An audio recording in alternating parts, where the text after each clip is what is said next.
Yes, behold, it's a new KTC monitor, and I've had a lot of luck with KTC over the last couple of years. And I'll tell you right now in the beginning of the video is I think this one might have the best motion clarity out of any of those that I've seen. In fact, there's a couple times where I had to stop and check the information of my camera to make sure that there was not something wrong when it comes to the motion clarity. So why is it doing that? Why is the motion clarity so good? Well, this is a fast IPS screen. The panel on this is 27 inches, it's 2560 by 1440, and the native refresh rate is 200 Hertz. However, you can overclock this up to 210 Hertz just by going in and throwing a switch right there, in the menu. And that's only with the DisplayPort 1.4. HDMI is limited to 144 Hertz. Okay, covered that. 200 Hertz, 210 Hertz, why not? I'll take it. I'll just overclock it. Great, it works. You flip a switch, it works. The response time is going to vary depending upon which setting you turn on, which overdrive setting you turn on. So I'm not using the one all the way at the top. Sometimes it can be difficult to tell the difference between 5 milliseconds and 1 millisecond, but you can push this all the way up there. Now I had to keep it on the second from the top when it comes to the overdrive settings. If I turned the overdrive all the way up, there was some flickering.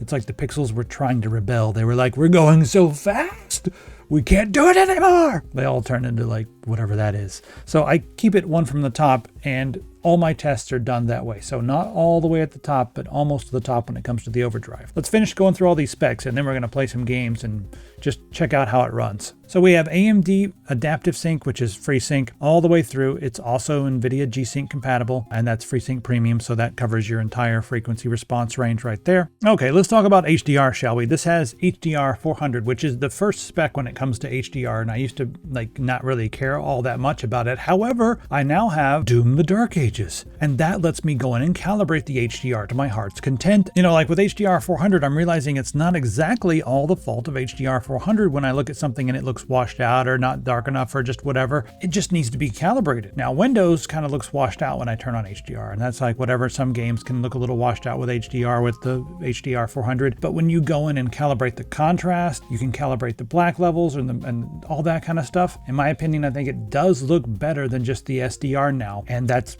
all because you can go in and change things in Doom. Let's talk about the color performance. It's IPS, so it's going to be bright and colorful. If you're curious about the panel, it's BOE ME270CHB NFO. That's the panel specifications that they gave me. So the sRGB coverage is 99%, 131% volume.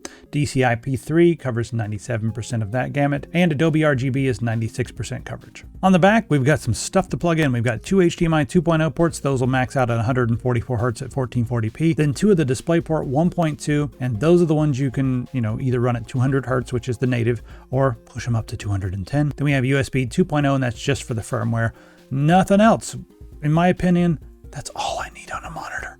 All these other ports and stuff, this is what I need for a monitor, so that's great. They also have hardware blue light reduction built in that you can turn on and off. This doesn't really do anything for your eye health, but it can help, regulate your circadian rhythms if you turn that on later on in the day. There's also an anti-glare coating on this that looks pretty good. I noticed some glare in my room that has 9,000 windows, but it wasn't I noticed it on the camera. I didn't really notice it much with my eye, which is interesting. We also have 1 millisecond MPRT motion blur reduction technology built into the monitor, so maybe that's what's helping some of the motion blur. I don't know, but it looks good. We'll show you that in just a second. So here's our overdrive settings, and this changes your response time. Not sure how the magic is that's behind the scenes that's doing this, but standard is 5 milliseconds. And you have ultra fast and then dynamic. Ultra fast didn't work perfectly for me, but advanced was so good that I don't even care. So I'm leaving it on advanced. Now, ultra fast, it worked and I could do stuff, but I noticed sometimes around the highlights there was a little bit of flicker or shimmer. So I didn't use ultra fast, and that's going to be dependent upon what your monitor can do. I cannot imagine this being any better than advanced though, so I'm whatever, that's fine. Let's just go in. I'm playing a game that's very pixely, and that's because I want to see what's changing as we move from one thing to the other. And I wanted to show you how I do this. Right over here on the side, you can see I'm using my Fuji, and I'm shooting at 1/250th of a second. That means that every single thing we see right here, every frame, is rendered, at 1/210th of a second. So we're going to see each individual frame right here as we go through. No frame blending. We're going to capture exactly what we see on the screen. And then when we zoom in, I can go ahead and close this out now. Look, there's not a lot of ghosting around the edge. It's not quite OLED levels, but I'm swinging my mouse around right now, just so you know, just back and forth, And normally I see ghosting around this guy in particular because he's kind of bright and got a lot of color, and this is just sort of a brown gray background that looks like it was ripped out of Quake or something. But like even on these are fast moving little particles right there. And I don't see any ghosting. So it makes me feel weird. There's some screen tearing right there. I've got my VSync turned off. You see that, but where is my ghosting? I ordered ghosting. Do we have any? Right there. Okay, there we go. I had to look for this. Normally I do not have to look for this. There we go. Finally found some. Are we going to find any more? I don't even know what's going on, but I feel like I'm playing on an OLED screen. This is the best ghosting I've seen on a panel, on any IPS panel. And as far as like panels in this price range, I don't understand what's going on. Is there some new technology I need to like dig into? Why is there no ghosting? Can't believe that there's no screen there. Ah, there we go. Look at that. Found some. If I jerk the controller around a lot, but then, you know, this is still somewhat minimal. Got a little bit of a ghost right there. I am like going through looking for ghosting. See right there? This is so minimal that it looks almost like an OLED. OLED you generally don't see much at all either. When it comes to ghosting and just being able to see the clarity of image on screen, this is an A monitor. This is, I mean, if you call stuff S, I'm not sure what you kids do these days.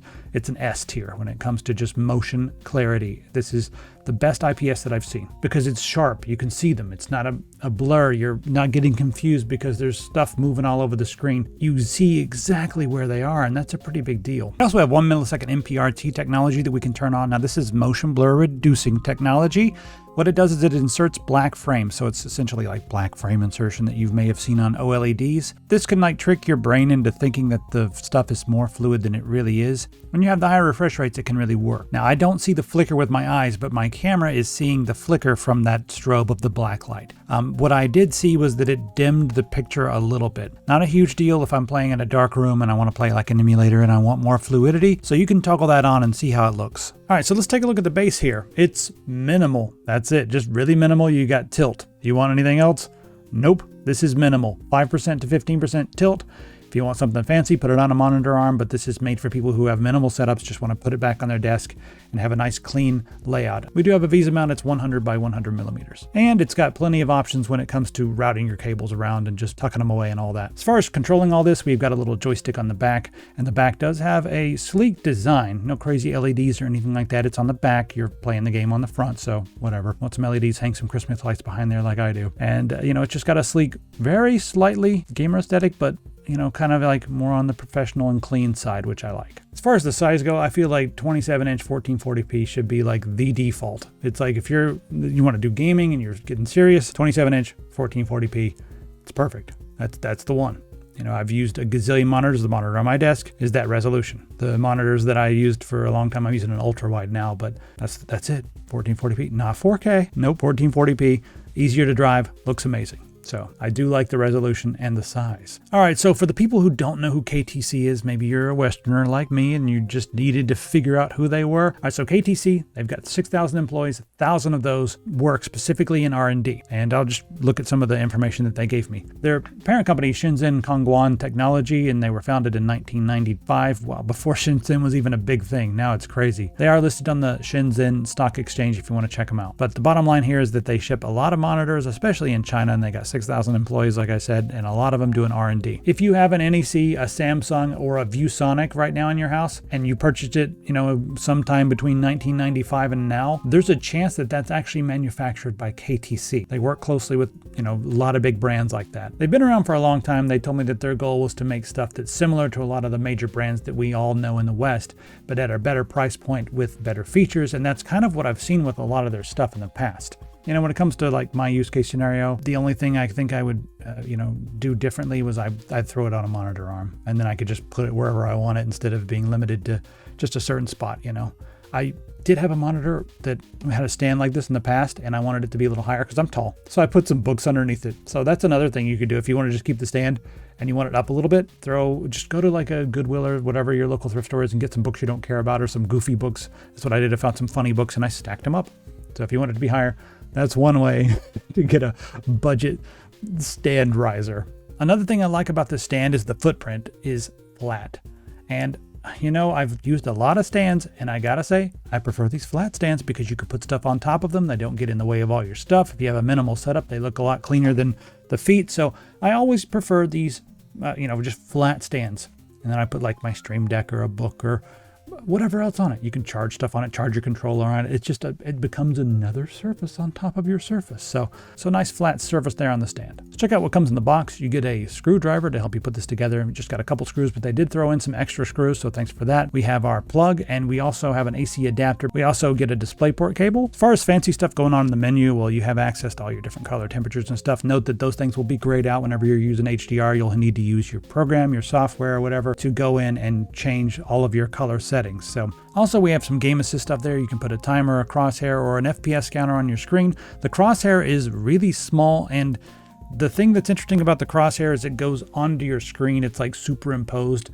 People who are watching you stream are not going to know that you're cheating with that crosshair, you little sneak. Anyway, let me know what you think of the KTC H27T22C-3. Were you as impressed as I was when it comes to the motion clarity? What did you think of the gameplay footage on this? Does it look like fun?